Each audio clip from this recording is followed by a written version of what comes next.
तो आज गाजीपुर में परम पिता परमात्मा के मूल ज्ञान का प्रचार होने जा रहा है। बहुत बड़े भाग होते हैं उन जीवों के जो अपने पूरे जीवन काल में एक बार भी इस मूल ज्ञान को सुन पाते हैं, और उससे बड़े भाग होते हैं उन जीवों के जो इस मूल ज्ञान को थोड़ा सा भी समझ पाते हैं, क्योंकि इस ज्ञान को सुनना तो आसान है लेकिन समझना बहुत मुश्किल है। इस ज्ञान को वही लोग समझ पाते हैं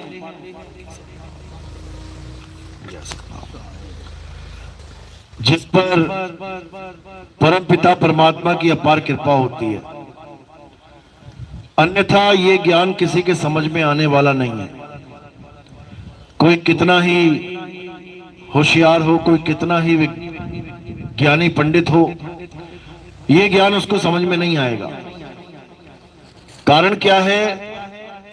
क्योंकि जन्मों जन्मों से जो अज्ञान की परत चढ़ाई जा चुकी है वो जल्दी उतरने का नाम नहीं लेती, और ये ज्ञान तब तक समझ में आ नहीं सकता जब तक आपका विवेक जाग नहीं सकता। विवेक जागेगा तभी ये ज्ञान समझ में आएगा, नहीं तो नहीं आएगा। तो आज इस सत्संग को अच्छे से समझना है ताकि आपका ये इंसान जन्म बर्बाद होने से बचे, ये इंसान जन्म सफल हो। इसलिए एक एक बात को ध्यान से समझना है। तो सत्संग शुरू करने से पहले परमात्मा के नाम पे जयकारा लगाएंगे, और जो जीवात्मा हमें छोड़ के गई है उसको याद करके उसके लिए मालिक से अरदास करेंगे कि अपने चरणों में उसको रखे और इस भव बंधन से सदा सदा के लिए वो दूर हो।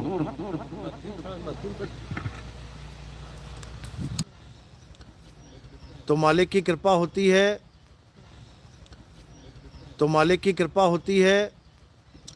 तब ये ज्ञान सबके समझ में आता है। तो इस सत्संग को शुरू करने से पहले परमात्मा के नाम पे जयकारा लगाएंगे और फिर सत्संग शुरू करेंगे।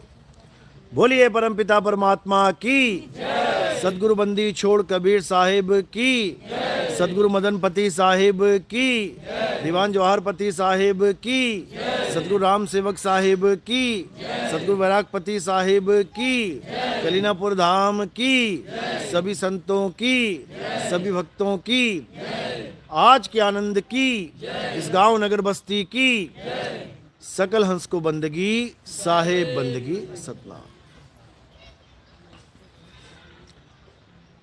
तो सतगुरु बंदी छोड़ कबीर साहब इस भवसागर में हम सबको चिताने के लिए बार बार मनुष्य रूप में आते हैं। उनका रूप मनुष्य जैसा नहीं है, लेकिन हम मनुष्य रूप धारण करके बैठे हैं, इसलिए हम मनुष्यों की ही भाषा समझते हैं। इसलिए उनको एक मनुष्य बन के मनुष्य को समझाने के लिए आना पड़ता है। और जब वो आते हैं तो इस संसार में बिना किसी माँ के गर्भ के आते हैं, यानी जितने भी अवतार आते हैं वो माँ के गर्भ से आते हैं। लेकिन कबीर साहब बिना माँ के गर्भ के आते हैं, यानी प्रकट होते हैं, वो कहीं भी प्रकट हो सकते हैं। काशी में लहर तारा जो तालाब है वहाँ कमल के फूल पे प्रकट हुए। नीरू और नीमा नामक दो जुलाहे मियाँ बीवी थे। वो कहीं जा रहे थे तो रास्ते में प्यास लगी, तालाब के पास पहुँचे तो वहाँ पर कबीर साहब उनको मिले। उनके पास अपनी कोई औलाद नहीं थी, अपना कोई बच्चा नहीं था, तो कबीर साहब को लेके वो अपने घर चले गए। कबीर साहब के आने का मकसद केवल ये था कि हम सब जीव अपने असली घर को जानें, अपने असली घर को पहचानें, अपने असली घर को वापस चले जाएं। क्योंकि जिस दुनिया में हम रह रहे हैं, ये दुनिया जो आपको दिखाई दे रही है, सूरज चांद सितारे, धरती आकाश पाताल, असल में ये हमें लगता है कि हमें ये परमात्मा ने हमारे लिए बनाई है, लेकिन ऐसा कुछ नहीं है।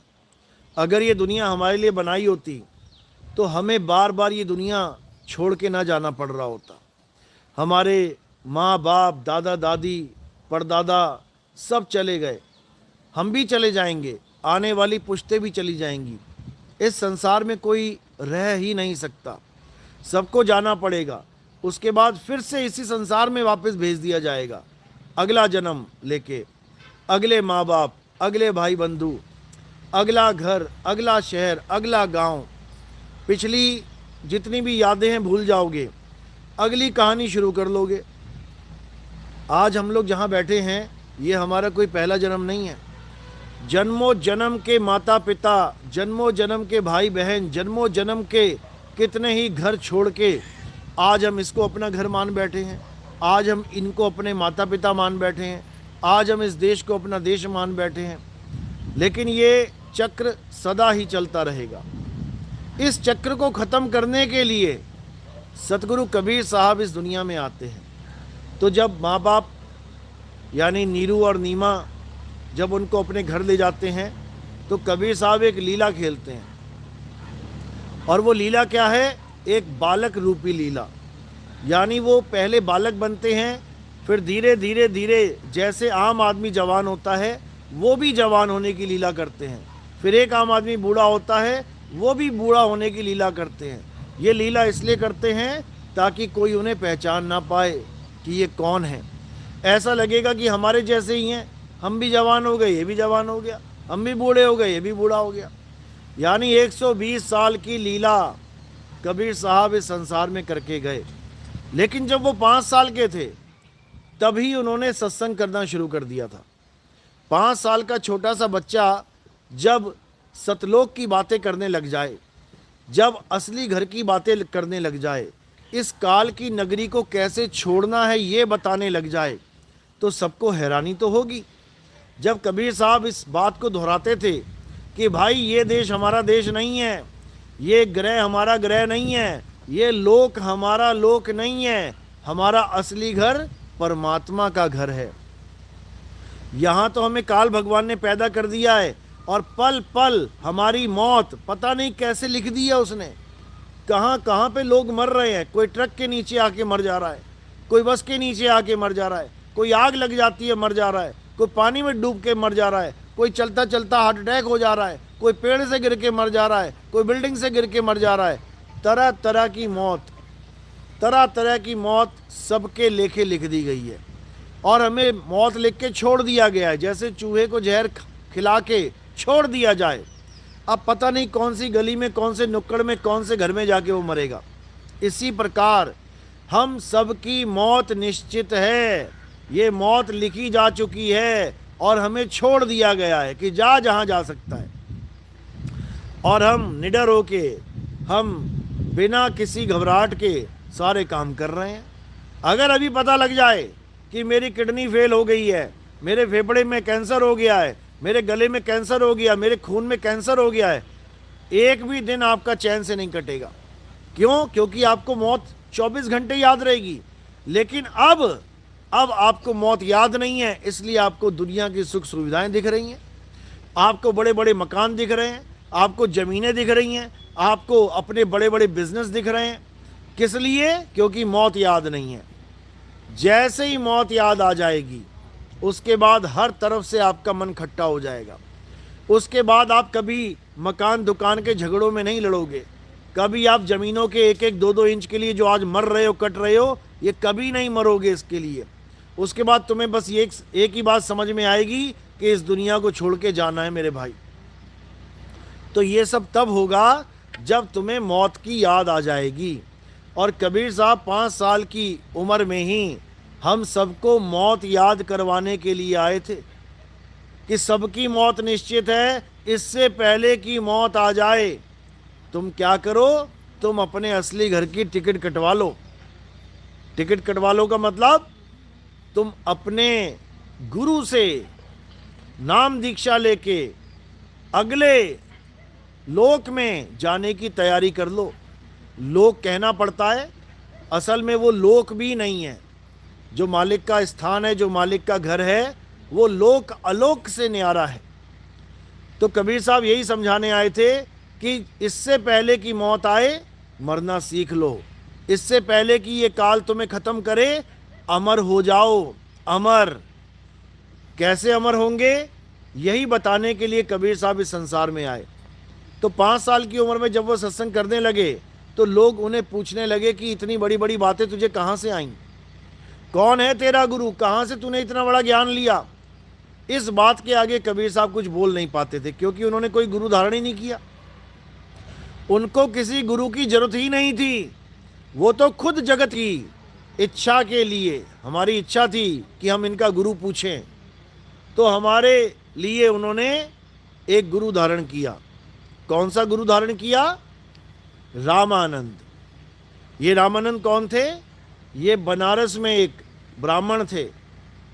ये ऐसे ब्राह्मण थे जो केवल ऊंची जात वालों को ही दीक्षा देते थे। ये नीच जात वालों को, शूद्रों को दीक्षा नहीं देते थे। लेकिन कबीर साहब जुलाहे थे, शूद्र थे। तो जब वो उनके पास दीक्षा लेने गए तो 7 पर्दे लगा दिए गए। कबीर साहब ने कहा मैं आपसे दीक्षा लेना चाहता हूँ। तो रामानंद जी ने उसको मना कर दिया कि हम किसी शूद्र को दीक्षा नहीं देते।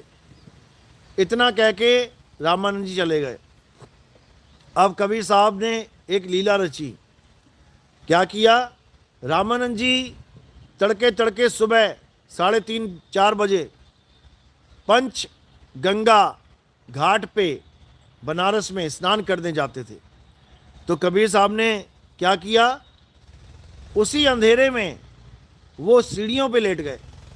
जब रामानंद जी पंचगंगा घाट पे स्नान करने आए तो उनका पैर उनके कबीर साहब के माथे पे लगा। लेकिन लीला ये करी कि उन्होंने 6 महीने का बालक बन के दिखा दिया।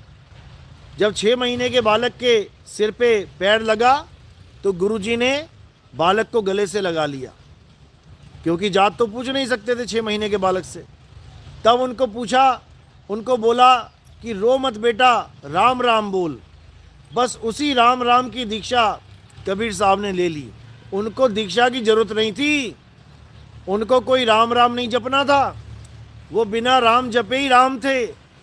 लेकिन एक मर्यादा के लिए, जग मर्यादा के लिए उन्होंने रामानंद जी को गुरु बनाया। जो खुद पत्थर पूजते थे उसको गुरु बनाया, जो मूर्ति पूजा करते थे उसको गुरु बनाया, और जो गुरु बना रहे हैं कबीर साहब, वो मूर्ति पूजा का खंडन करते थे। यानी जो गुरु काम करता है चेला उसी का खंडन करता है। लेकिन लोग फिर भी नहीं समझ पाए कि कबीर साहब क्या हैं, किस हस्ती को कबीर कहते हैं। वो आज तक रामानंद जी का चेला ही बना के घूम रहे हैं दुनिया वाले। कबीर साहब वो हैं जो मूर्ति का खंडन करते हैं और आत्म राम की महिमा गाते हैं। और रामानंद वो थे जो आत्म राम को जानते तक नहीं और मूर्ति को भगवान मानते थे। तो कबीर साहब ने जब उनसे दीक्षा ले ली, उसके बाद जब उन्होंने डंके की चोट पे कहा कि मेरा गुरु रामानंद है, अब मेरा ज्ञान सुनो, ये मुझे गुरुजी ने ही बताया है, तब जाके लोग उनके शिष्य बनने लगे और धीरे धीरे धीरे धीरे 64 लाख चेले बन गए। लेकिन कबीर साहब ने ज्ञान दिया क्या? असल मुद्दा ये है, क्या कबीर साहब राम राम जपने आए थे? क्योंकि राम राम तो बहुत पहले से त्रेता युग से चलता आ रहा है। क्या कबीर साहब कोई नाम जपने आए थे? नाम तो त्रेता से भी पहले सतयुग से चलता आ रहा है।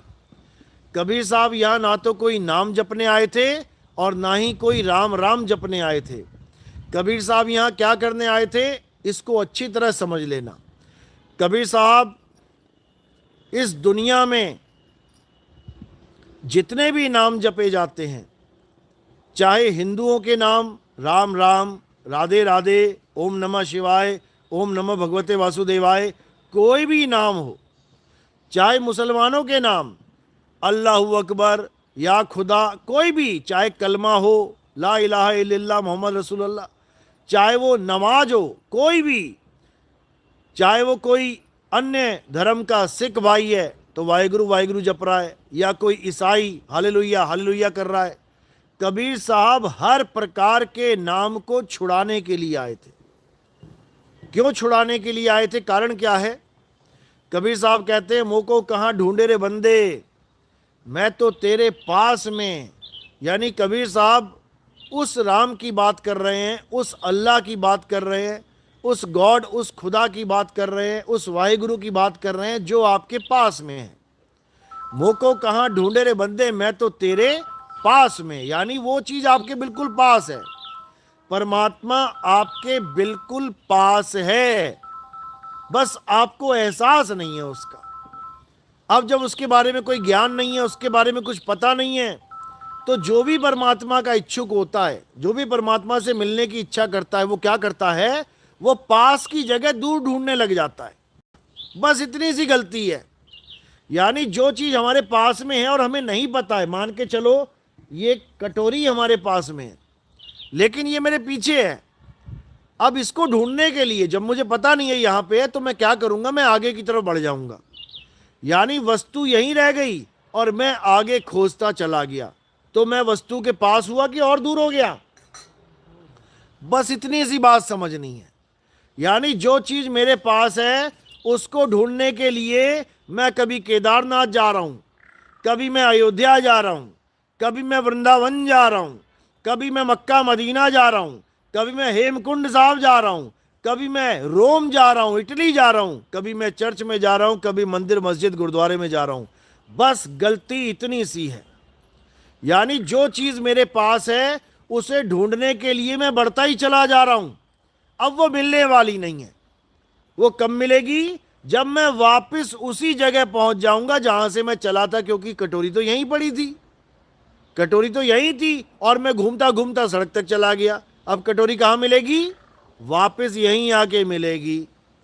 बस इसी बात को समझाने के लिए कबीर साहब इस संसार में आए थे। क्या कहते हैं?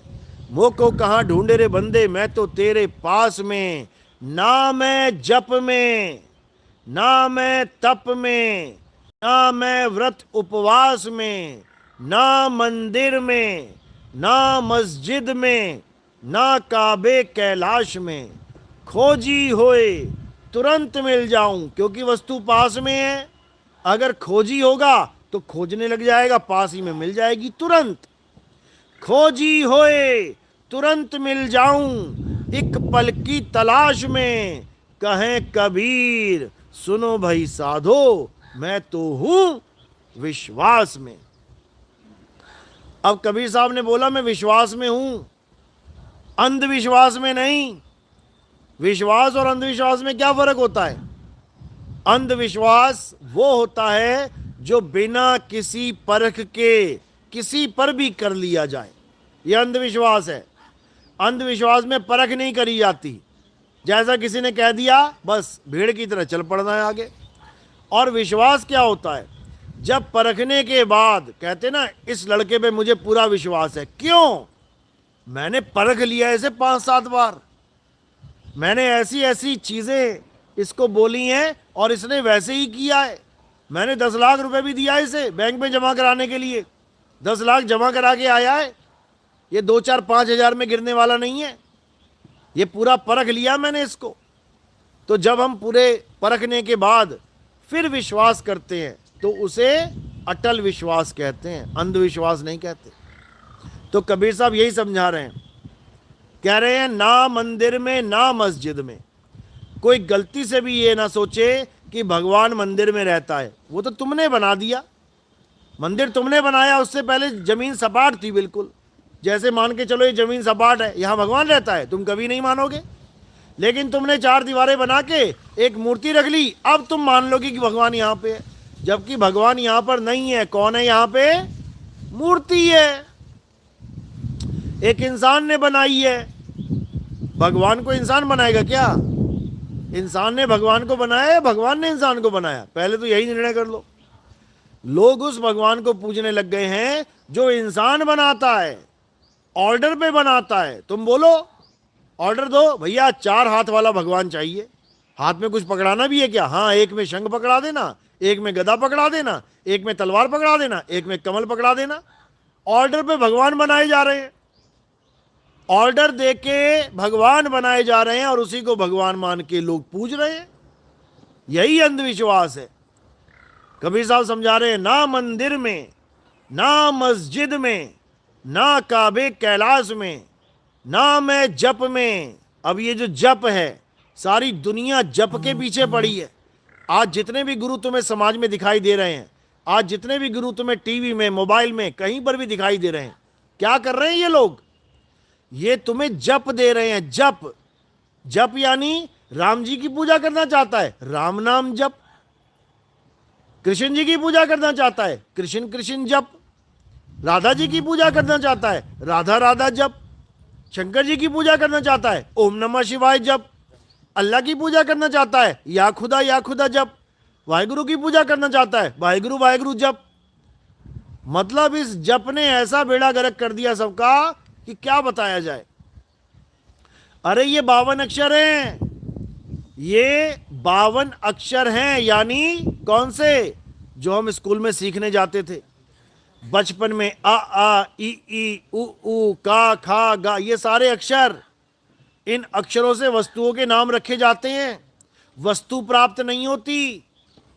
पानी का नाम पानी रख दिया गया है, पानी, बताने के लिए कि पानी कैसा होता है, पानी क्या होता है, पीने के लिए नहीं। आप बोलोगे मुझे पानी चाहिए, सामने वाला सुन के समझ जाएगा क्या चाहिए। तुम बोलोगे पानी चाहिए, पानी लाएगा, लेकिन तुम पानी पानी जपने लग जाओगे, कभी पानी नहीं पी पाओगे। वस्तु का नाम रखने के लिए अक्षरों को यूज किया जाता है। राम जी जब पैदा हुए तो राम जी का नाम राम इसलिए रखा गया क्योंकि अक्षर थे। दशरथ जी के पास अक्षर थे, भाषा थी, तो राम जी का नाम रख दिया राम। अगर अक्षर ना होते, अगर ये 52 अक्षर ना होते, अगर ये आ ई का खा गागा ना होता, तो राम जी का क्या नाम रखते? आज गाय बैल बकरी हाथी घोड़ा सबके बच्चे होते हैं, क्या वो नाम रखते अपने बच्चों का? नहीं रखते। लेकिन इंसान अपने बच्चे का नाम रखता है। कैसे रख पाता है ये? क्योंकि इसके पास अक्षर हैं। अक्षरों के माध्यम से अपने बच्चे का नाम रख देता है। ठीक है, उसकी एक पहचान हो गई अक्षरों के द्वारा कि भाई ये राम है, ये लक्ष्मण जी हैं, ये कृष्ण जी हैं, ये सीता जी हैं। पहचान के लिए अक्षर ठीक है, लेकिन प्राप्ति के लिए अक्षर ठीक नहीं है। ठीक है, मैंने चीनी का नाम चीनी रख दिया, मीठे का नाम मीठा रख दिया, लेकिन जब मिर्ची लगेगी तो मीठा मीठा जपने से थोड़ी नहीं मुंह मीठा हो जाएगा। मुझे उस नाम की वस्तु तक पहुंचना पड़ेगा।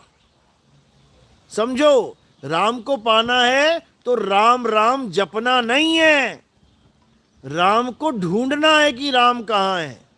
अल्लाह अल्लाह को पाना है तो अल्लाह अल्लाह जपना नहीं है, अल्लाह को ढूंढना पड़ेगा कि अल्लाह कहाँ है। वाहेगुरु को पाना है तो वाहेगुरु वाहेगुरु जपना नहीं है, वाहेगुरु को खोजना पड़ेगा कि रहता कहाँ है वह वाहेगुरु और उसको मिलने का तरीका क्या है। तो यही कबीर साहब समझाने आए थे। कहते ना मैं त्रिकुटी भंवर गुफा में, ना श्वासों की श्वास में, नहीं प्राण में, नहीं पिंड में, ना ब्रह्मांड आकाश में। कहते ना तो मैं त्रिकुटी में हूं, 70% बाबा जितने दुनिया में बैठे हुए हैं ये सब यहां पे ध्यान लगवा देते।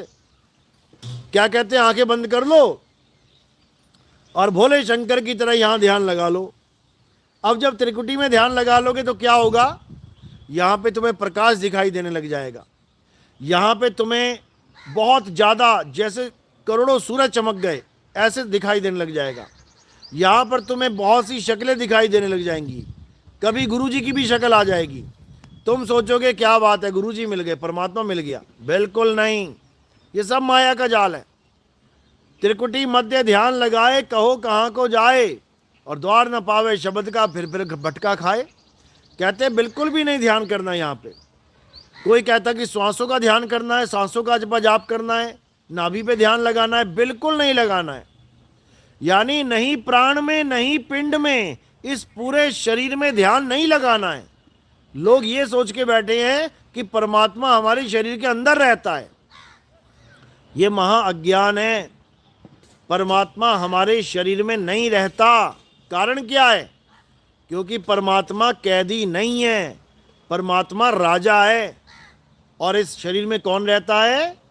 कैदी रहता है, कैदी। ये 5 तत्व का पिंजड़ा है। इस पिंजड़े में कैदी रूपी जीव रहता है, परमात्मा नहीं रहता। इस काया में कौन रहता है? जीव। इसीलिए काया जीवित है। काया में जीव है तो काया जीवित है, और ये जीव निकल के चला जाएगा तो ये निर्जीव हो जाएगी। इसीलिए साहिब बार बार समझा रहे हैं कि जीव तो अमर है, लेकिन काया में फंसा है, इसलिए बंधन में है, इसीलिए वो कैदी कहला रहा है, इसीलिए बंधा हुआ कहला रहा है। साहिब समझा रहे हैं, बहु बंधन में बांधिया एक बेचारा जीव, और केवल छूटे आपने जो न छुड़ाए पीव। यानी जीव और पीव, इन दोनों में फर्क है। जीव इस काया में रहता है और पीव काया से न्यारा है। हमें क्या करना है? इस जीव को पीव तक पहुंचाना है, तब इसकी मुक्ति हो जाएगी। तब इसे कोई पकड़ने वाला नहीं है, इसे कोई नहीं पकड़ सकता। नहीं तो ये 84 लाख में ऐसी ऐसी जगह जन्म लेता है जाके कि हालत खराब हो जाएगी। काया में ऐसा भरम जाता है कि बहुत बड़ी दिक्कत हो जाएगी। इसीलिए बार बार समझा रहे हैं, जीव सोई जो जुग जुग जीवे, उत्पत परलय माही, देह धरे भर में 84, निर्भय कबहू नाही। सबको पता है कि हम अमर है, आत्मा अमर है। हर जीव को पता है कि मैं अमर हूं, और गाते भी हैं, ईश्वर अंश जीव अविनाशी। सबको पता है कि मरने का मतलब केवल मरना नहीं होता, मरने के बाद स्वर्ग या नरक को जाना होता है। सबको पता है, लिखवाते भी हैं कार्ड में, मेरी माँ का स्वर्गवास हो गया, मेरे पिताजी का स्वर्गवास हो गया।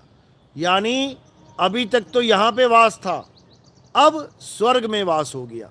यानी माँ यहाँ से छोड़ के अब स्वर्ग को चली गई।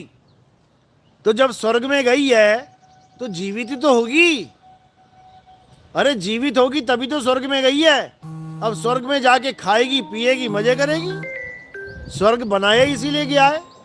पंडित जी क्या कहते हैं? पूजा पाठ करो तो स्वर्ग में जाओगे, पूजा पाठ नहीं करोगे तो नरक में जाओगे। तो स्वर्ग में जाके करेंगे क्या? खाएंगे, पिएंगे, मजे करेंगे, और क्या करना है वहां पे। तो ये खुशी की बात है कि दुख की बात है? अगर कोई जीव झोपड़ी में रहता है और झोपड़ी छूट के स्वर्ग में चला जाए, देवताओं के साथ बैठे जाके, तो ठीक है कि गलत है? पहले तो यही समझ लो भाई। स्वर्ग तक पहुंच गया जीव, अब ऐशो आराम में रहेगा, लेकिन किसी को समझ में ही नहीं आ रहा। इसीलिए ये रोना धोना, इसीलिए ये दुख का कारण बन जाता है। कबीर साहब समझाते हैं कि जीव कभी नहीं मरता, जीव अजर अमर अविनाशी है, लेकिन जन्म मरण के चक्कर में पड़ा हुआ है। यानी एक ऐसी चीज है जो खुद तो अजर अमर अविनाशी है, लेकिन जन्म मरण के चक्कर में पड़ गया है। अब इसको चक्कर से कैसे निकालना है? बस एक ही तरीका है, और वो क्या है?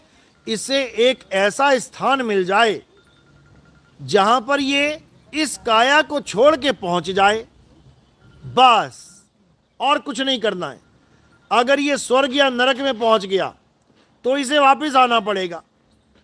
स्वर्ग में क्या करेगा? जो जो अच्छे अच्छे काम किए हैं उसका स्वर्ग में उसको भोग मिलेगा, और जो बुरे काम किए हैं नरक में भोगेगा।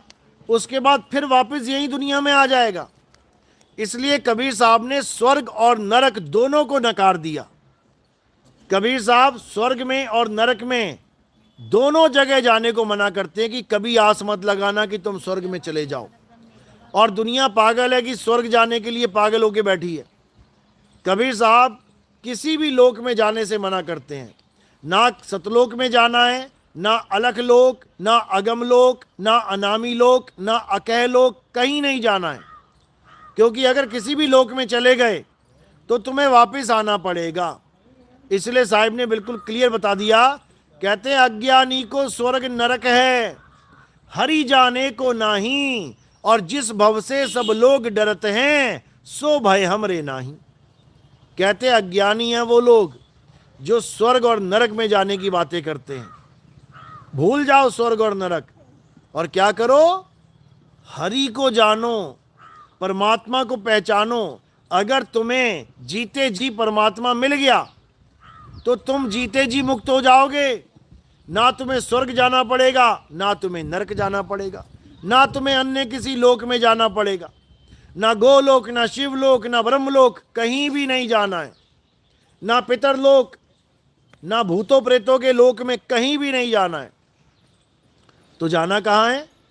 कहते हैं ना कहीं आना, ना कहीं जाना, आपे में आप समाना। यानी जैसे कछुआ, आप देखोगे कछुआ चलता हुआ है, आया गांव में, दूर से देखा कछुए ने कि 4 कुत्ते भागे उसकी तरफ, उसको मारने के लिए। अब कछुआ क्या करे, या तो कुत्तों से तेज भागे तब बचेगा, या पक्षी की तरह उड़ जाए तब बचेगा, या खरगोश की तरह जल्दी जल्दी जमीन खोद के घुस जाए तब बचेगा। तीनों में से एक भी काम नहीं कर सकता वो। ना कुत्तों से तेज भाग सकता है, ना पंछी की तरह उड़ सकता है, ना खरगोश की तरह गड्ढा खोद के घुस सकता है। तो कछुआ क्या करता है बचने के लिए? वो कहीं नहीं आता, कहीं नहीं जाता। जहां पर भी वो है वो अपने हाथ, पैर, पूंछ, गर्दन अपने आप में समेट लेता है, अपने आप में समा जाता है। और जैसी वो अपने आप में समा गया, अब कुत्ते उसको कुछ नहीं बिगाड़ सकते। वो चक्कर काटेंगे, कहाँ गया, कहाँ गया, कहाँ छुप गया भाई, लेकिन उसको पकड़ नहीं सकते। इसी प्रकार जब आपका अंत समय आएगा तब आपने क्या करना है? बड़े बड़े यमराज, यमदूत दिखाई देंगे आपको, डरावनी शक्लें दिखाई देंगी आपको, आपको डराएंगे, धमकाएंगे, भगाएंगे, और जैसे तुम भागे ये शरीर छोड़ के, याद रखना शरीर यहीं पड़ा रह जाएगा और तुम्हें पकड़ के ले जाएंगे। तो शरीर तो यहीं पर पड़ा रह गया, तो यमराज लेके किसे गया? किसको लेके जाएगा? कहते हैं ना अंत समय में यमराज आता है, लेके जाता है। तो शरीर तो यहीं पड़ा है, लेके किसको गया वो? सुना कि नहीं सुना? अंत समय में यमराजा आता है लेने के लिए, यमदूत आते हैं, तो किसको लेके जाएंगे? तुम तो यहीं पड़े रह गए। किसको लेके गए? सूक्ष्म शरीर को, सूक्ष्म शरीर को। यानी जो माँ, जो पिता तुम्हें अभी दिखाई दे रहे हैं, ये मिट्टी का शरीर, इसको लेके नहीं जाएंगे वो। इसमें एक और शरीर है छोटा सा, जिसकी वजह से ये चल रहा है। अगर वो शरीर इसमें ना हो तो ये अभी गिर जाएगा। तो किसको पकड़ के लेके जाते हैं? सूक्ष्म शरीर को। सूक्ष्म शरीर इस शरीर को छोड़ के भागता है। जब डरावने डरावने चेहरे देखता है ना कोई, मरता हुआ आदमी देखा किसी ने कभी? किसी की सास मर रही है तुम्हारे सामने, किसी का ससुर मर रहा हो, मरता हुआ आदमी क्या कहता है? अरे बहू देखो ये परेशान कर रहा है, देखो बहू ये सामने खड़ा हो गया कौन आके, अरे देखो बहू कितना काला सा आदमी खड़ा हो गया आके। ऐसे बोलता है मरने वाला आदमी। अगर आपने किसी ने देखा है? हाथ खड़ा करो जरा। ऐसा हुआ किसी के साथ? होता है, सबके साथ होता है। या तो जुबान ही बंद हो जाएगी उसकी, बस रोएगा, बोल भी नहीं पाएगा, बस तड़पेगा कि बाप रे बाप ये सामने कौन खड़ा हो गया आके। और अगर जुबान है तो पूरी स्टोरी सुनाएगा तुम्हें कि अरे ये 4 आदमी आ गए, मुझे मार रहे हैं, बहू बचा मुझे। बहू कहेगी अरे मुझे तो कुछ नहीं दिखाई दे रहा। अरे ये तुझे दिख नहीं रहे क्या? ऐसे दिखाई देते हैं वो। अब उनको देख के जब ये जीव भागता है सूक्ष्म शरीर में से, उसको पकड़ लेते हैं वो, उसको लेके जाते हैं बैतरणी नदी में, उसको लेके जाते हैं मारते पीटते, उसको लेके जाते हैं स्वर्ग और नरक में। ये स्थूल को लेके नहीं जाते, इसको तो पड़ोसी लेके जाएंगे 4 लोग उठा के जलाने के लिए। तो इसको छोड़ के जो भागेगा वो पकड़ा जाएगा। क्योंकि यमदूत से तुम कभी बच ही नहीं सकते, तुम कहीं नहीं भाग सकते, तुम्हें गर्दन से पकड़ के दबोच लेगा वो। लेकिन एक रास्ता और है, वो तुम्हें कभी छू भी नहीं सकता, वो पकड़ भी नहीं सकता तुम्हें। वो रास्ता क्या है? कबीर साहब समझाते हैं, अरे ना कहीं आना और ना कहीं जाना, आपे में आप समाना। अगर तुम कछुए की तरह अपने आप में समा गए, अपने आप में मतलब, अपने आप में मतलब इस शरीर में समा जाए क्या, कि मैं शरीर को छोड़ के नहीं जाऊंगा कछुए की तरह? अपनी आत्मा में समाना है। कौन समाएगा? जीव समाएगा। जब अपनी आत्मा में समाओगे तब उसे क्या कहते हैं? आत्मा में रम जाना। गीता में अध्याय 3 17वां श्लोक जब तुम पढ़ोगे तब तुम्हें समझ में आएगा कि आखिर नितिन दास ने यह बताया क्या था। क्या लिखा है वहां पे?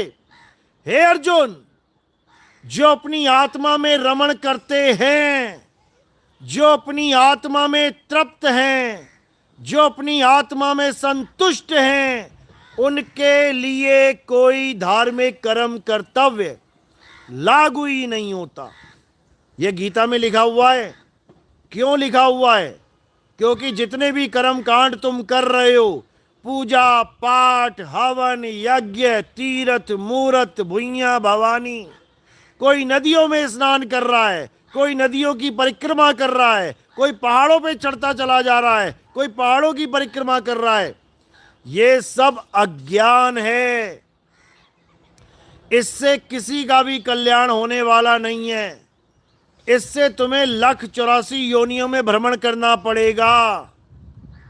बचने के लिए क्या करना है? अध्याय 3 17वां श्लोक, हे अर्जुन, अपनी आत्मा में रमण कर। रमण कैसे करेंगे आत्मा में? जैसे कछुआ अपने आप में रम जाता है, ऐसे ही आप अपनी आत्मा में रम जाओगे। और जब तुम अपनी आत्मा में रम जाओगे तो तुम आत्मा ही हो जाओगे। उसके बाद शरीर का खेल खत्म। और जब तुम आत्मा ही हो गए, अब यमराज तुम्हें पकड़ नहीं सकता, अब यमराज तुम्हें मार नहीं सकता, अब यमराज तुम्हें चाकू से तलवारों से काट नहीं सकता, अब यमराज तुम्हें नरकों की आग में जला नहीं सकता, अब यमराज तुम्हें बैतरणी नदी में डुबा नहीं सकता। याद रखो। क्यों? क्योंकि हे अर्जुन, इस आत्मा को ना तो कोई काट सकता है, इस आत्मा को ना तो कोई जला सकता है, इस आत्मा को ना तो कोई भिगो सकता है, इस आत्मा को ना तो कोई सुखा सकता है। मूर्ति को काट सकते हैं, मूर्ति को तोड़ सकते हैं, मूर्ति को जला सकते हैं, मूर्ति को भिगा सकते हैं, मूर्ति को सुखा सकते हैं, लेकिन आत्मा को ना तो जलाया जा सकता है, ना काटा जा सकता है, ना भिगोया सुखाया जा सकता है। तो ज्यादा महिमा किसकी है? मूर्ति की या आत्मा की? बस ये जानना है। यानी किसकी महिमा गाई जा रही है? कृष्ण जी ने किसकी महिमा गाई गीता में? बस हमें उसकी महिमा गानी है। नैनम छिंदंति शस्त्राणि नैनम दयति पावका न चैनम क्लोदन तापे ना शोषिति मारुता। हे अर्जुन, इस आत्मा को कोई शस्त्र काट नहीं सकता, अग्नि जला नहीं सकती, वायु सुखा नहीं सकती, जल भिगो नहीं सकता। इस आत्मा को नष्ट करने में कोई सक्षम नहीं है। सारी दुनिया के सारे देवता खड़े हो जाएं आके, सारी दुनिया के सारे पीर पैगंबर औलिया ऋषि मुनि खड़े हो जाएं, सारी दुनिया के सारे सत्कर्मी खड़े हो जाएं आके, और अगर श्राप दे दे कि आत्मा तेरा नाश हो जाए, हो जाएगा क्या? नहीं होगा। आत्मा पर किसी का कोई श्राप लागू ही नहीं होता।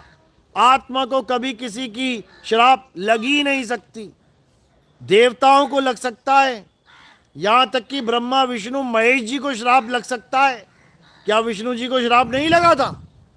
क्या उनको नारद ने श्राप नहीं दिया था कि जैसे तुमने मुझे एक स्त्री के लिए तड़पाया है, तुम भी स्त्री के लिए तड़पोगे। नहीं लगा था क्या?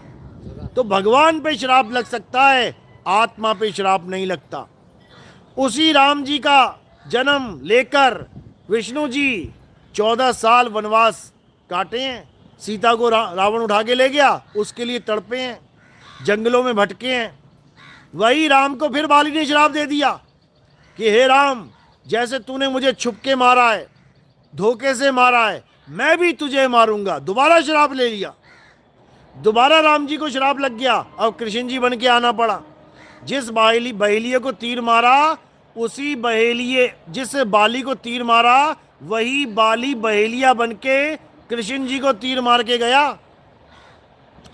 यानी देवताओं को, भगवानों को श्राप लग सकता है, पर आत्मा को श्राप नहीं लग सकता। तो पूजनीय कौन है?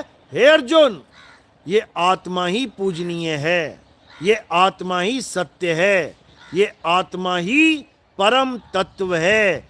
इसी परम तत्व को जानने के लिए, इसी परम तत्व का ज्ञान प्राप्त करने के लिए, हे अर्जुन, तू तत्वदर्शी संत की शरण में जा। अध्याय 4 34वां श्लोक। ये नहीं बोला वृंदावन चला जा, कोई पीला कपड़ा पहन के बाबा बैठा हो और राधे राधे जपने को दे दे नाम, तेरा कल्याण हो जाएगा, बर्बाद हो जाओगे।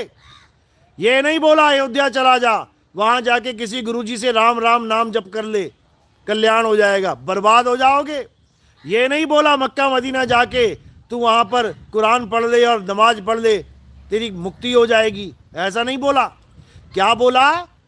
हे अर्जुन, अगर तुम सत्य को जानना चाहते हो, परम तत्व को जानना चाहते हो, तो क्या करो?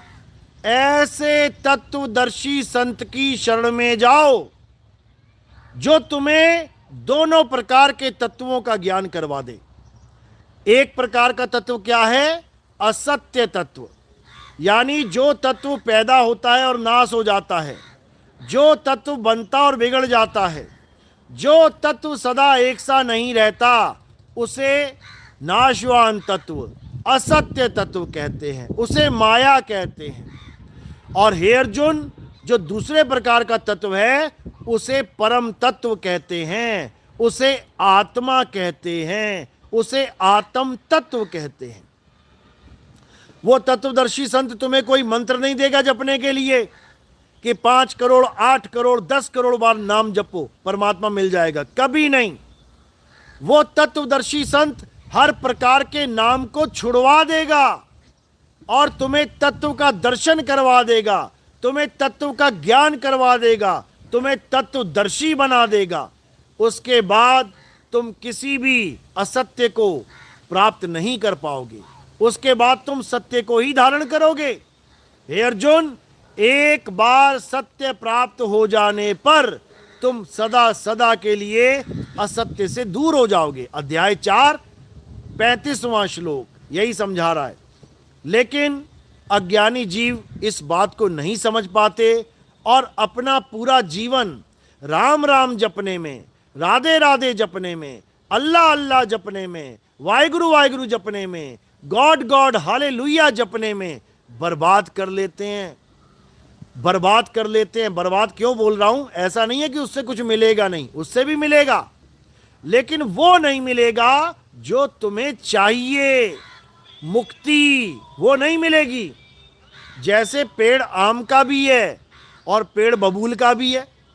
अब पेड़ लगा दिया तुमने बबूल का और तुम सोचो कि मुझे आम मिल जाए, तो भाई साहब आम नहीं मिलेगा। पेड़ तो मिलेगा, लकड़ी मिलेगी, छांव मिलेगी, आम नहीं मिलेगा। यानी तपो राज राजो नरकम, यानी तपस्या करोगे, नाम जपोगे तो उससे राज मिल जाएगा। आज बाबा लोग राजा से भी ज्यादा अमीर हुए पड़े हैं। आप देखो, एक एक बाबा के पास हजार हजार करोड़ की जमीनें, हजार हजार करोड़ के आश्रम, राजा से भी बड़े हैं ये। सोचो, ऐसे ऐसे भव्य मंदिर बनाए जा रहे हैं जिसको देख के लगता है अरे बाप रे, ये तो महामंदिर ही बना दिया, ये राजा के भव्य महल से भी बड़े हैं। तो ये कैसे प्राप्त हो रहे हैं इनको? उसी नाम जाप की वजह से, जो इन्होंने पिछले जन्मों में भी किए और आज भी कर रहे हैं। यानी कि ये माया को पूज रहे हैं तो माया इनको पेट भर भर के माया दे रही है, लेकिन मुक्ति नहीं मिलेगी। तपोराज यानी तपस्या करने वाले को राज मिलता है। राजो नरकम, राज करने वाले नरकों को चले जाते हैं। तो इनडायरेक्टली तपस्या करने वाले कहां जाते हैं? नरक में। नाम जपने वाले कहां जाते हैं? नरक में। पूजा पाठ करने वाले कहां जाते हैं? नरक में। ये वेदों में प्रमाण है। तपो राज राजो नरकम, कोई झूठा सिद्ध करके दिखा दे। यानी कि मुक्ति नहीं मिलती है, ये राज भोग करके ये नरकों में चले जाते हैं। देखो बाबा लोग, बड़े बड़े बाबा कहां बैठे हैं आज? जेल में। नरक ही तो है, नरक ही है। तो इसीलिए कबीर साहब क्या कह रहे हैं? ना मैं जप में, ना मैं तप में। जप और तप दोनों ही छुड़वा दिए। ना जप करना है ना तप करना है, यानी नरक का दरवाजा बंद। कबीर साहब ने जप और तप छुड़वा के तुम्हारा नरक का दरवाजा बंद कर दिया है। अब करना क्या है? अपनी आत्मा को जानना है। आत्मा को, जीव को नहीं। जीव तो जानेगा किसे? आत्मा को। आत्मा सो परमात्मा, इसीलिए बोला संतों ने। यानी उस आत्म तत्व को जान, उस आत्म तत्व का भेद प्राप्त कर, उस आत्म तत्व का ध्यान धर, तब जाके तेरी गति होगी। अन्यथा ऐसे ही जन्म और मरण में पड़ा रहेगा। तो साहिब क्या समझा रहे हैं? ये हाथों वाली माला छोड़, ये राधे राधे राधे राम राम अल्लाह अल्लाह वाहिगुरु वाहिगुरु छोड़, और क्या कर? आत्मा को जान। जिस आत्मा की वजह से तेरे हाथ में ये माला घूम रही है, जैसी आत्मा शरीर को छोड़ेगी तेरे हाथ से माला छूट जाएगी। इस आत्मा की वजह से तेरे मुंह से नाम निकल रहे हैं, राम अल्लाह वाहिगुरु गॉड। ये सारे नाम किसकी वजह से निकल रहे हैं? आत्मा की वजह से। आत्मा की वजह से तुम मंदिर मस्जिद गुरुद्वारे जा पा रहे हो। रास्ते में आत्मा ने शरीर को छोड़ दिया, वहीं गिर जाएगा, वहीं गिर जाएगा। भगवान के दरवाजे के सामने भी गिर गया ना, तो भगवान पत्थर की मूर्ति में इतनी समर्थता नहीं है कि तुम्हें उठा के अंदर तक भी लेके आ सके, वहीं पड़े रह जाओगे। किसकी वजह से जा रहे हो? आत्मा की वजह से। किसकी वजह से आ रहे हो घर वापस? आत्मा की वजह से। किसकी वजह से नाच रहे हो, गा रहे हो, खा रहे हो, पी रहे हो? आत्मा की वजह से। सारे काम कर रहे हो किसकी वजह से? आत्मा की वजह से। सारे भगवान पूज रहे हो, सारे पत्थर पूज लिए, सारी परिक्रमाएं कर ली, किसकी वजह से? आत्मा की वजह से। और आत्मा को ही नहीं जान पाए सारी उम्र। सोचो, जिस आत्मा की वजह से सारे काम किए, उस आत्मा को ही नहीं जान पाए, इससे बड़ा अज्ञान और क्या हो सकता है? पंखा चल रहा है आत्मा की वजह से, यानी करंट की वजह से, और पंखा सब कुछ जान गया, बस ये नहीं जान पाया कि मैं चल किससे रहा था। जैसे ही स्विच ऑफ हो गया, पंखा रुक गया, जान ही नहीं पाया कि करंट नाम की कोई चीज होती है। इसी प्रकार ये पंखा उस करंट से चल रहा है जिसे आत्मा कहते हैं, और अगर उस आत्मा को तुम नहीं जान पाए तो भाई साहब तुम्हारी दुर्गति हो जाएगी। कोई तुम्हारा साथ नहीं देगा, अंत काल में यमदूत घसीट के लेके जाएंगे। याद रखना इस बात को, कोई किसी का साथ देने वाला नहीं है। अगर तुम्हारा कोई साथ दे रहा है और अंत समय तक देगा तो वो आत्म राम है। तुम राम जी के पुजारी हो, राम राम जपते हो, कोई तुम्हें लठ मारेगा सिर पे और तुम दोनों हाथ ऐसे जोड़ के बोलो राम राम राम राम राम राम राम राम राम, क्या होगा? सिर फूट जाएगा तुम्हारा। तुम राम राम जपोगे और सिर फूट जाएगा। यानी राम राम के जाप ने तुम्हारी मदद नहीं करी। जो ये लोग कहते हैं कि भगवान का नाम जपोगे बड़े से बड़ा कष्ट दूर हो जाएगा, एक लठ तो दूर हो नहीं पाया। एक लाठी का दर्द तो दूर हो नहीं पाया, सिर फूट गया मेरा। कोई अल्लाह का पुजारी है और लठ उसके पड़ने वाला है सिर पे, और वो जपे अल्लाह अल्लाह अल्लाहू अकबर अल्लाहू अकबर अल्लाहू अकबर, क्या होगा? सिर पे लठ पड़ेगा, फूट जाएगा। कोई वाहिगुरु वाला वाहिगुरु वाहिगुरु जपे, कोई गॉड वाला गॉड गॉड जपे, क्या होगा? लठ पड़ेगा, सिर फूट जाएगा। अब करना क्या है? कुछ नहीं जपना है। कोई लाठी मारे तो क्या करना है? बचने के लिए हाथ अपने आप आ जाएगा। देख लेना, कोई तुम्हें मारे, कोई तुम्हें लाठी मारे तो क्या आता है अपने आप सामने? क्या आता है? अपने आप हाथ आता है, अपने आप। ये नहीं सोचना पड़ता भगवान जी हाथ ऊपर कर दो, अल्लाह जी हाथ आगे कर दो, गॉड जी मेरा हाथ आगे कर दो। अपने आप हाथ आगे आ गया। किसकी वजह से? आत्मा की वजह से। तो तुम्हें कौन बचा रहा है? आत्मा बचा रही है, आत्मा बचा रही है। ये नाम नहीं बचा रहे कि राम राम बचा लेगा, राधे राधे बचा लेगा। राम राम राधे राधे के चक्कर में कितने सैकड़ों साल हम गुलाम रहे हैं, सैकड़ों साल गुलाम रहे। हमारे मंदिर लूटे गए। सोमनाथ का मंदिर 17 बार लूट लिया गया। किसकी वजह से? इसी नाम की वजह से, इन्हीं मंत्रों की वजह से। जिन लोगों को वहां पर युद्ध करना चाहिए था उनके साथ, वो सारे बैठ गए। भगवान जी अपने आप इनको मार देंगे। हम क्या करेंगे? हम ओम नमः शिवाय जपेंगे, ओम नमः शिवाय, ओम नमः शिवाय। मार मार के भूत बना दिया सबको।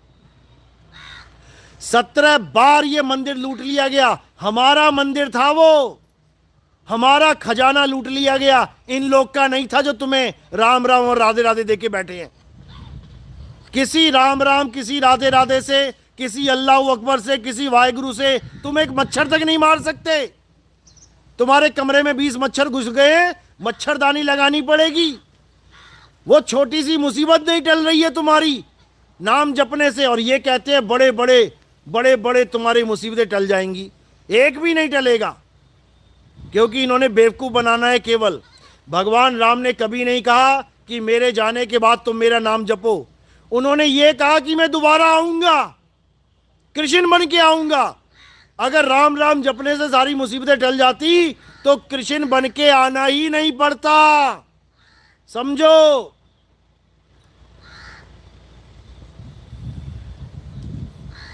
तो कृष्ण बन के कौन आ रहा है? आत्मा आ रही है, आत्मा आ रही है।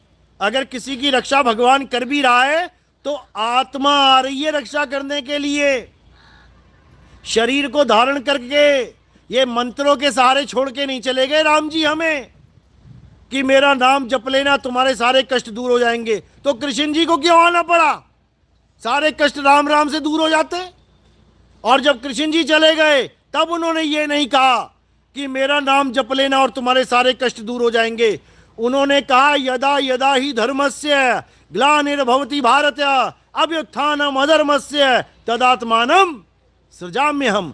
जब जब धर्म की हानि होगी, जब जब अन्याय बढ़ेगा, अधर्म बढ़ेगा, तब तब मैं क्या करूंगा?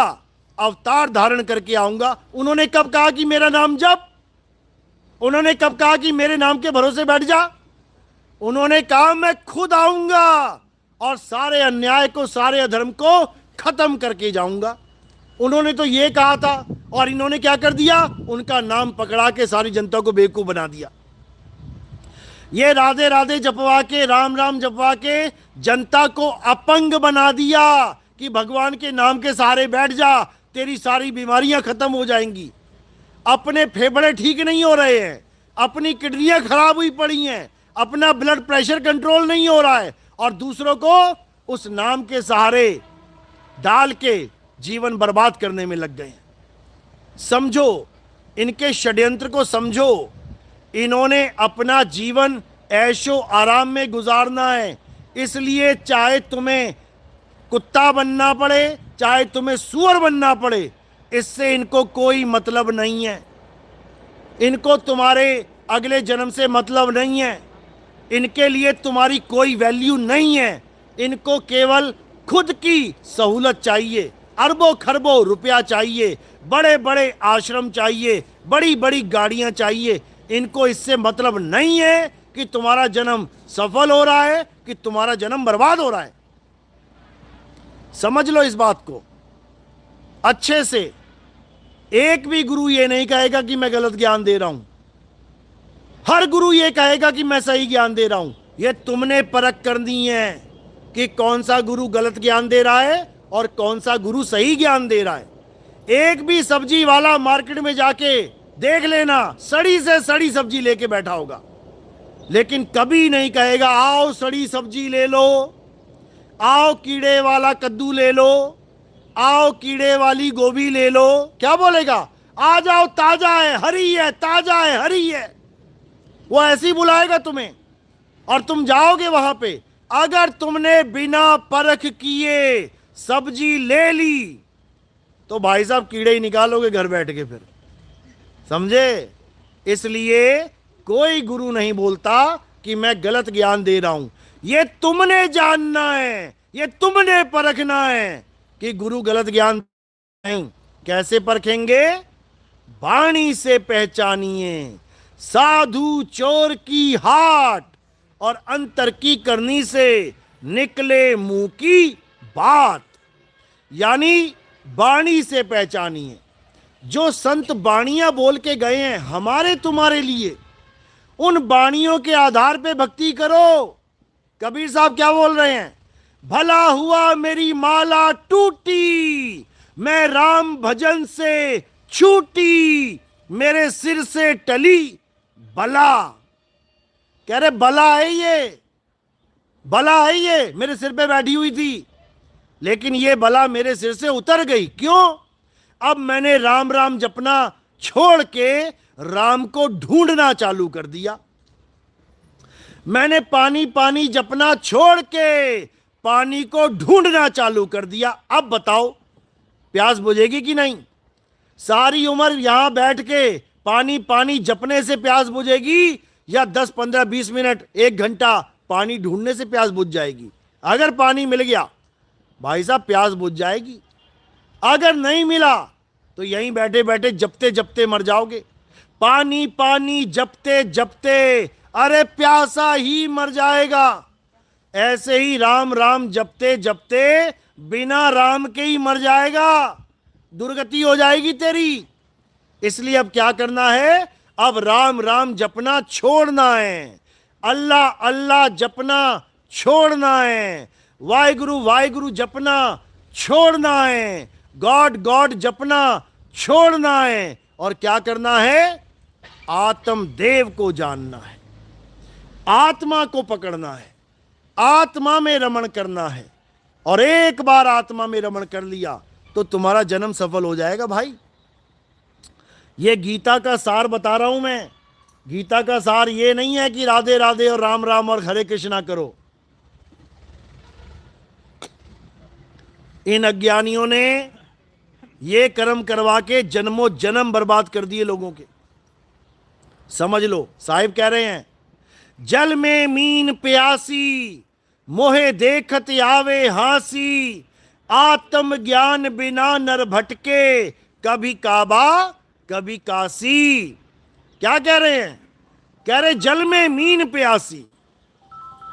जल में मीन प्यासी यानी मछली के पास पानी है, पानी में ही मछली है, लेकिन फिर भी प्यासी है।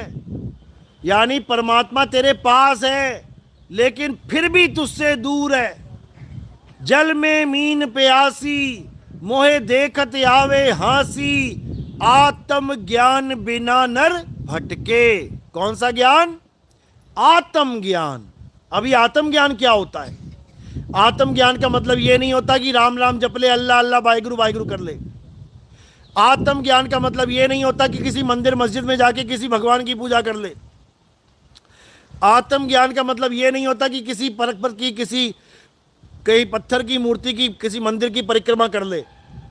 आत्म ज्ञान का मतलब ये बिल्कुल नहीं होता कि किसी और का ज्ञान प्राप्त कर ले। जहां पर भी आत्म शब्द जुड़ गया वो किसी दूसरे के लिए है ही नहीं, वो शब्द हमारे अपने लिए हो जाता है। जैसे अगर आपको कोई कहे कि आप किसी की भी कथा लिखो तो इस दुनिया में आप किसी की भी कथा लिख सकते हो। लेकिन अगर आपको कोई कहे आप आत्म कथा लिखो, अब किसकी कथा लिखोगे? आत्म कथा यानी खुद की कथा। आत्म शब्द जुड़ते ही वो सारा खेल तुम्हारे ऊपर लागू हो गया। अब कोई कहे कि मैं किसी की हत्या कर दूंगा, तो यानी किसी की भी कर देगा। लेकिन कोई कहे मैं आत्महत्या कर दूंगा, तो क्या हुआ? आत्म जुड़ते ही सारा खेल खुद पे लागू हो गया। सारी बात हत्या की खुद पे लागू हो गई।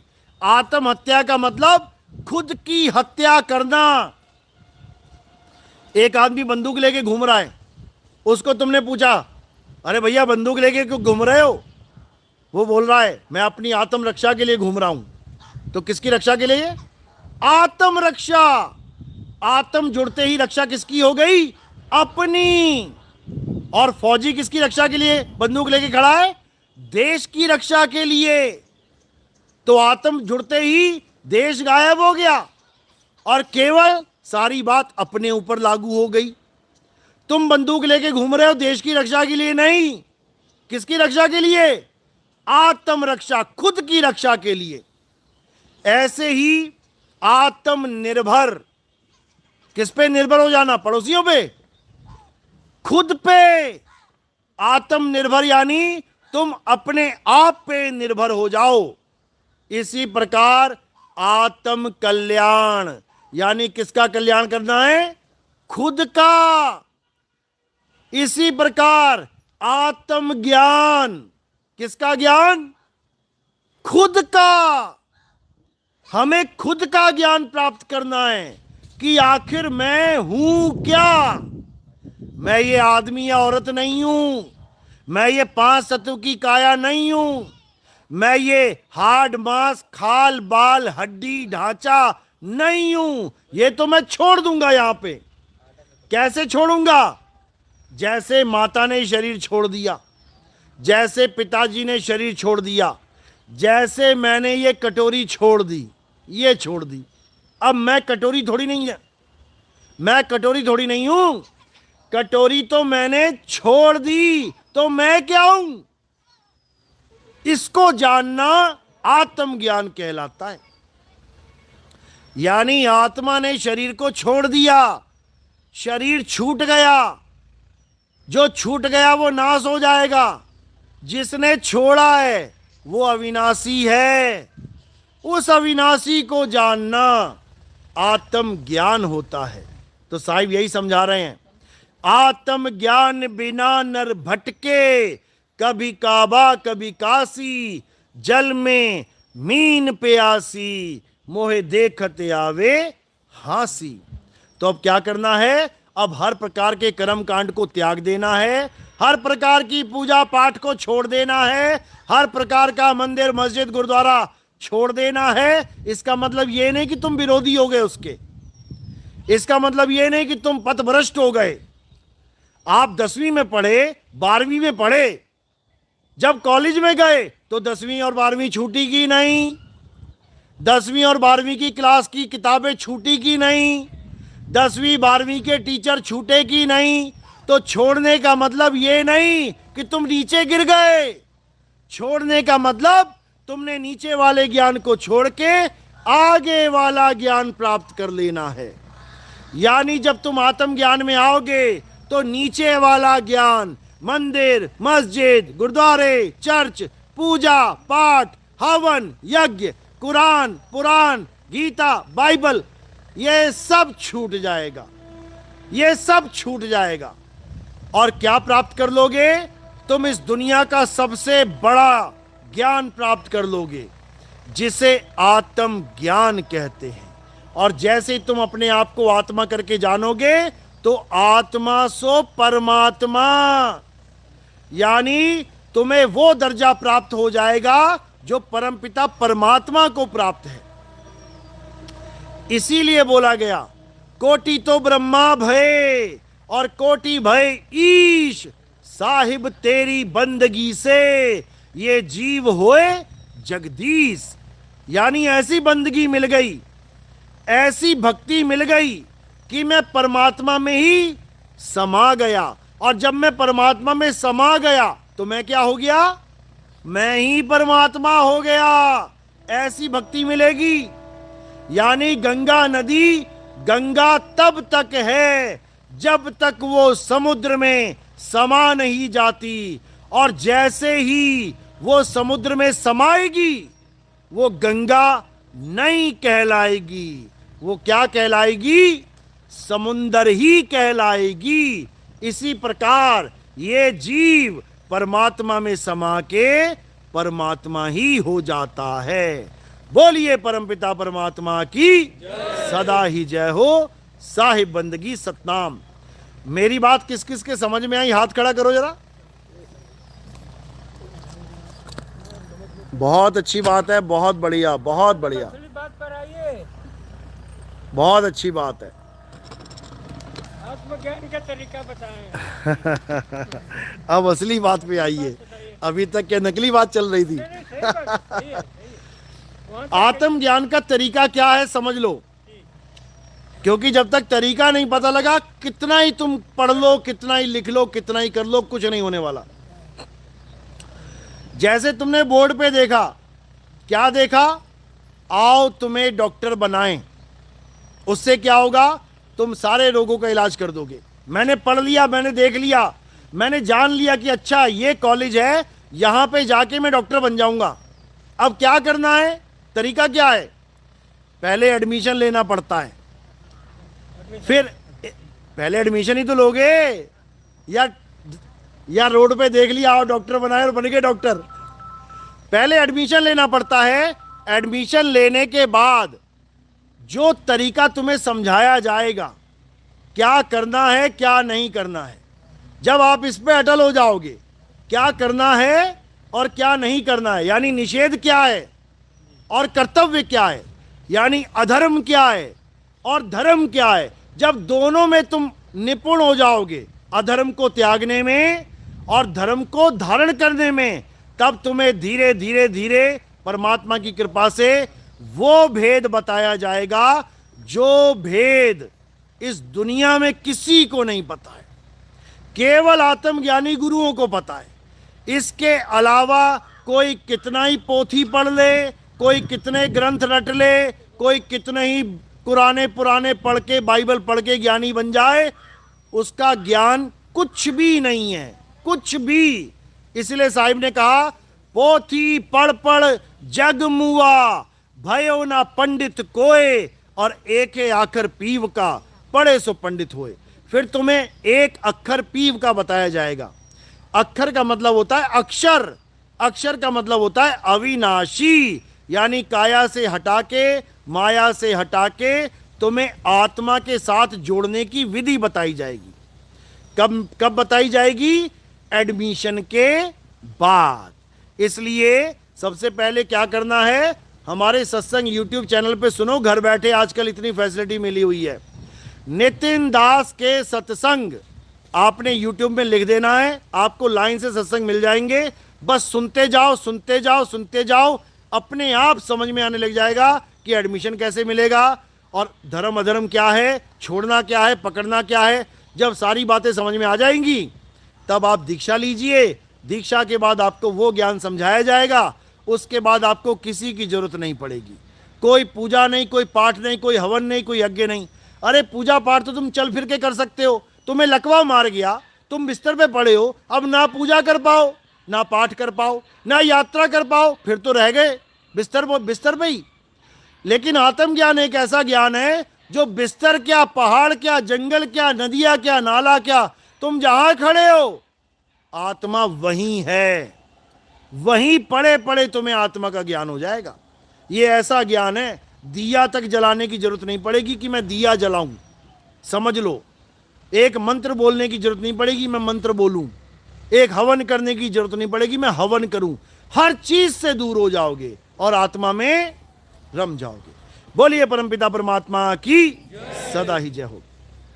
आपकी किताब अब मेरे पास है, बिल्कुल बिल्कुल, आपकी किताब नितिन दास आपकी है, मेरे पास है, मैं लिया इन्हीं से, बहुत अच्छी बात है। मैं पढ़ा हूँ पूरा। कहीं जुड़े हैं आप पहले किसी गुरु जी से? मैं दूसरा राजयोग करता हूँ। राजयोग, ब्रह्म कुमारी, नहीं, ब्रह्म कुमार नहीं, अच्छा अच्छा, विवेकानंद करते थे। हाँ विवेकानंद जी का, बहुत अच्छी बात है। कोई भी योग करते हो, कोई भी क्रिया कर रहे हो, अच्छी बात है, क्यों, कुछ नहीं से कुछ भला। लेकिन वो क्या हो रहा है, वो पूरा कुंडलिनी जागरण है, मूल चक्र से। सर, वो हृदय में ईश्वरी बास है, हृदय जैसे बता आत्मा। हाँ नहीं, हृदय सुनो, समझ लो, हृदय में आत्मा का वास नहीं है। ये हृदय नहीं है, पूरी शरीर ही हृदय है। हृदय के भी भाव अलग है, जी जी। वो शरीर वाला हृदय नहीं बता रहा हूँ मैं, पूरी काया की बात कर रहा हूँ। पूरी काया में परमात्मा नहीं है, पूरी काया में परमात्मा नहीं है, समझ लो। परमात्मा कभी नाशवान देह में नहीं रहता। कौन रहता है? जीव। पहले भी बताया मैंने, परमात्मा कभी नाशवान देह में नहीं रहता, परमात्मा कभी बंधन में नहीं रहता। ये शरीर एक बंधन है, हम बंधे हुए हैं सारे, परमात्मा निर्बंध है। कहते बंधे को बंधा मिला, छूटे कौन उपाय, और कर सेवा निर्बंध की तो पल में लेत छुड़ाए। तो निर्बंध कौन है? जो काया से परे है, इसलिए उसको कायातीत कहते हैं। जो मन से परे है, मनोतीत कहते हैं। जो इन इंद्रियों से परे है, इंद्रियतीत कहते हैं। जो हमारे भावों से परे है, भावातीत कहते हैं। जो माया से परे है, मायातीत कहते हैं। ये काया क्या है? ये काया भी है, माया भी है, इंद्री भी है, सब कुछ यही है। और इसी में परमात्मा को डाल दोगे तो दिक्कत हो जाएगी। फिर तो इतने सारे परमात्मा बैठे हुए हैं यहाँ पे, एक परमात्मा, दो परमात्मा, तीन परमात्मा। ये जीव है, जीव अनंत हैं। एक जीव, दो जीव, तीन जीव, चार जीव, और परमात्मा वो एक है। सूरज एक है और किरणें अनंत हैं। जो किरण घड़े में पड़ गई वो अपने आप को घड़ा मान रही है। अब वो किरण घड़े को अपना रूप मान रही है और सूर्य को वो किरण मान रही है। यानी इस घड़े में वो परमात्मा है, घड़े में परमात्मा नहीं है, घड़े में सूरज नहीं है, घड़े में किरण है। किरण को सूरज मान लिया लोगों ने। सूरज एक है, किरणें अनेक हैं। जग में जीव अनंत न जाने पीव को। जग में जीव अनंत हैं, लेकिन पीव एक है, उस एक को जानना है। अब आरती का समय, आरती कैसे करते हैं समझ लो। हमारे यहाँ किसी भी शरीर की, किसी भी नाशवान वस्तु की, पत्थर की, कैलेंडर की, फोटो की आरती नहीं होती। हमारे यहाँ जीवित गुरु की आरती होती है, हमारे यहाँ आत्मा की आरती होती है। अब आत्मा की आरती करने के लिए क्या आत्मा को पकड़ के लाना पड़ेगा कहीं से? आत्मा है मेरे पास, थैंक यू। इसी आत्मा की आरती होगी, क्योंकि आत्मा ही ज्ञान दे रही है। शरीर तो एक माध्यम है, शरीर ज्ञान नहीं देता कभी। शरीर तो यहाँ पड़ा रह जाएगा, क्या ज्ञान देगा? आत्मा ज्ञान दे रही है। तो क्या करना है? इन फूलों को मेरे सिर के ऊपर रख देना है। सिर के ऊपर क्यों रखा? क्योंकि हमें काया से परे, काया कहाँ से कहाँ तक है? पैर के अंगूठे से लेके सिर की चोटी तक। हमें ये फूल काया से परे यानी आत्मदेव को समर्पित करने हैं, इसलिए सिर के ऊपर फूल रखने हैं सबने। और आरती की थाली को हाथ लगा लेना, नमस्कार कर लेना। कोई प्रचार प्रसार में योगदान करना चाहेगा तो वो चरणों में रखनी है सेवा। सेवा से क्या करते हैं हम कोई आश्रम नहीं बनाते। हमने आज तक कोई आश्रम नहीं बनाया। 2010 से मैं प्रचार कर रहा हूँ और हमने आज तक ना तो कोई आश्रम बनाया और ना ही भविष्य में हमारा कोई आश्रम बनेगा। कारण क्या है? क्योंकि हम यहाँ पे आश्रम वाश्रम बनाने आए ही नहीं हैं। समझो, आप अपना घर छोड़ के कहीं पे मेहनत करने गए हो किसी दूसरे देश में, किसी दूसरी जगह, तो आपका मकसद क्या है वहाँ पे? घर बनाना नहीं, घर तो आपका घर में है ही है। जो काम करने गए हो वो काम करना है और वापस घर आ जाना है। अगर घर बना लिया तो क्या हो जाएगा? फंस जाएंगे, वहीं फंस जाओगे। कई लोग विदेश जाते हैं, अमेरिका चले गए इंडिया से पढ़ने लिखने बच्चे, क्या करते हैं? वहाँ जाके पासपोर्ट बनवा लेते हैं अपना। अब जब वहाँ पे पासपोर्ट बनवा लिया तो क्या हो गया? भारत की नागरिकता खत्म, वहाँ की नागरिकता शुरू। अब वहाँ मकान भी खरीद लिया, दुकान भी खरीद ली, वहाँ सारा धंधा करने लग गए। यानी अपना घर छोड़ के बेगाने घर में जाके अपना घर बना लिया, अपना ठिकाना बना लिया। तो वापस कब आओगे? कोई ना आता वापस। इसी प्रकार जो मालिक के सच्चे हंस होते हैं, जो मालिक के सच्चे संत होते हैं, वो इस दुनिया में कभी ठिकाना बनाते ही नहीं है। वो यहां ठिकाना बनाने थोड़ी नहीं आए हैं, वो तुम्हारा ठिकाना खत्म करने आए हैं।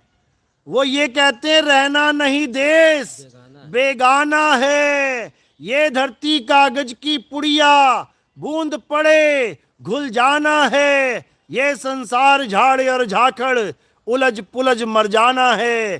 कहें कबीर सुनो भाई साधो, सतगुरु नाम ठिकाना है। वो तुम्हें तुम्हारा ठिकाना याद कराने आ रहे हैं कि तुम्हारा ठिकाना क्या है। वो कोई सतलोक अलग लोक नहीं है, वो कोई स्वर्ग नरक नहीं है, वो गोलोक ब्रह्मलोक शिवलोक नहीं है। तुम्हारा ठिकाना क्या है? सतगुरु नाम ठिकाना है। यानी जो नाम तुम्हें सतगुरु से प्राप्त होगा उसी नाम में तुमने समाना है। सुरत समाए शब्द में और वाको काल न खाए, ये जाप मरे अजपा मरे अनहद भी मर जाए। बोलिए परमपिता परमात्मा की। तो इस सेवा से हम क्या करते हैं? हम इस सेवा से ग्रंथ छापते हैं, हम गीता भी छापते हैं और संतों की वाणियां भी छापते हैं और सार सार निकाल के सबके सामने रख देते हैं। साहिब कह रहे हैं सतगुरु ऐसा चाहिए जैसा सूप सुहाए, और सार सार तो गही रहे थोथा दे उड़ाए। हम सार सामने रख देते हैं कि एक तरफ है काया माया और एक तरफ है आत्म तत्व। अब तुम्हें क्या चाहिए? काया माया लोगे तो यहीं धक्के खाओगे, आत्म तत्व लोगे तो मुक्त हो जाओगे। और हम उस माया से क्या करते हैं? हमारा टीवी में प्रोग्राम चलता है, साधना टीवी और ईश्वर टीवी। आप सुबह 6:30 बजे बैठ जाना लगा के, आपको मैं बार बार दिखाई दूंगा उसमें, एक बार नहीं कई बार दिखाई दूंगा। और भी बाबा लोग दिखाई देंगे, बाबा लोग बता रहे होंगे नाम जपो नाम जपो नाम जपो, 4-4 5-5 घंटा सत्संग करके, और उसके बीच में मैं आ जाऊंगा और क्या बोलूंगा? नाम छोड़ो नाम छोड़ो नाम छोड़ो। यानी 4 घंटा बाबा जो नाम जपवा रहा है हम एक ही बार में साफ करवा देंगे। ये काम है हमारा। तो उसके लिए हमें पेमेंट करनी पड़ती है भाई, फ्री में तो कुछ होता नहीं है। माया की नगरी है, बिना माया के कैसे होगा? तो आपके द्वारा दिया गया दान, आपके द्वारा दिया गया सेवा हम बाकी जीवों के लिए आगे बढ़ा देते हैं। उस एक प्रोग्राम को 195 देशों में देखा जाता है। टीवी चैनल 195 देशों में घूमता ही है। कोई अमेरिका से फ़ोन आता है, Canada, Germany, Japan, Italy, France, पता नहीं किस किस देश से लोग फ़ोन करते हैं, पूछते हैं कि अरे सारे बाबा कह रहे हैं कि नाम जपो, आप कह रहे हो नाम छोड़ो, आखिर माजरा क्या है? फिर उनको सारी बात यूट्यूब से समझ में आने लग जाती है। हम उसको चैनल दे देते हैं और वो अपने आप समझता हुआ इस काल के जाल से निकल जाता है, इस भव बंधन से निकल जाता है, इन 52 अक्षरों से निकल जाता है। तो आपका दिया हुआ दान हम कहाँ यूज करते हैं? जीवों को जगाने में, ना कि बड़े बड़े आश्रम बनाने में। नहीं चाहिए हमें आश्रम। बोलिए परमपिता परमात्मा की जय। लगाओ।